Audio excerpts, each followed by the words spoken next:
Magandang hapon mga katap, mga kamaster. Magagawa na naman tayo ng torta. Gamitin natin itong tiste kasi na to bahaw na, mga ilang araw na ito 4 days na yata to. Ngayon, revise natin. Gawin nating torta. Meron ng ingredients, magdagdag lang tayo ng konting harina. All purpose. May itlog.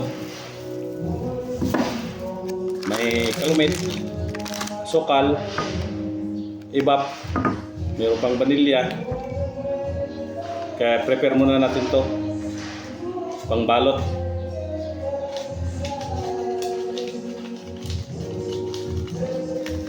Wala kagigising lang natin, nagutom tayo.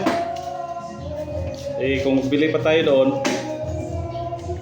gawa na natin ng sarili para at least masarap. Sariling timpla. Tiste na luma. Bahaw na tinapay, pwede na. Wala man tayong saging ngayon, naubos. Blender ko kagabi yung saging. Nung nakarang araw, mangga at saka apple. Blender natin. Kaya ito naman, gawa tayo ng torta para meron tayong mamirinda mamaya. Tulog pa yung anak ko mamaya pag nagising yon nagutom, meron na siyang merinda.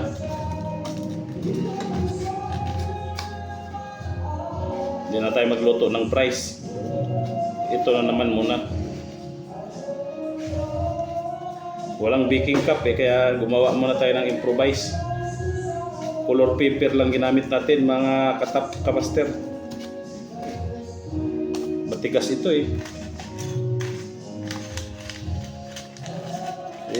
daon ng saging nun sa baba malayo mainit pa. Ito na color paper. Mamaya pakita ko sa inyo mga katap kamaster pag naluto na, pag magmerienda na tayo mamaya.